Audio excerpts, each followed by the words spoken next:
संभाजीनगरमध्ये RSS विरोधात वंचित बहुजन आघाडीनं आंदोलन केलं। कॉलेज बाहेर आरएसएस कडून होणाऱ्या सदस्य नोंदणीला वंचितनं विरोध केला।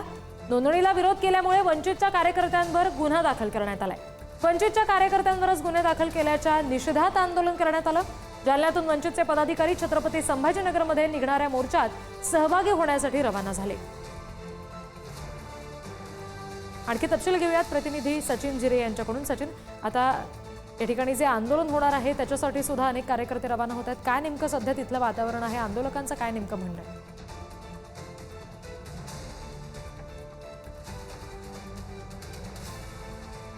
आहे वंचित बहुजन आघाडी व आंबेडकरवादी संघटनेच्या वतीने हा मोर्चा होतोय। मात्र तरी देखील या ठिकाणी मोर्चेकरी हे ठाम आहेत की आरएसएस विरोधात हा मोर्चा आम्ही काढणारच आहोत। आरएसएस कार्यालयावरती हा मोर्चा काढणार आहोत।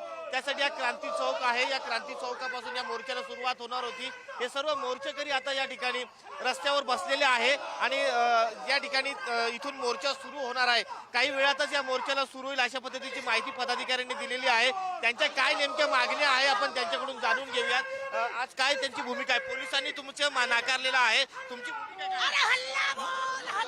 परवानगी नाकारलेली आहे, काय पोलिसांना कोणतेही गुन्हे दाखल केले, पोलिसांना कोणतेही गुन्हे दाखल केले तर आम्हाला फरक पडणार नाही। मोर्चा हे होऊन राहणार।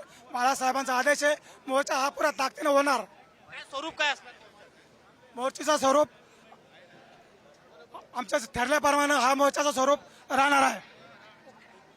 आपण पाहिलं की या ठिकाणी हा मोर्चाला परवानगी नाकारल्यानंतर देखील वंचितचे जे पदाधिकारी आहे ते मोर्चा काढण्यावर ठाम आहे। आम्ही ज्या पद्धतीने हा मोर्चा नियोजित केलेला आहे त्याच पद्धतीने आम्ही हा मोर्चा काढणार आहोत, या भूमिकेवर ते ठाम आहे। मात्र दुसरीकडे पोलिसांनी देखील नोटीस बजावलेली आहे। जर का कोणी नियमाचं उल्लंघन केलं त्यावरती प्रचलित कायद्यानुसार कायदेशीर कारवाई केली जाईल असा देखील इशारा पोलिसांनी दिलेला आहे। रीती जी जी सचिन, धन्यवाद दिलेला आहे या सगळ्या तपशिलांसाठी।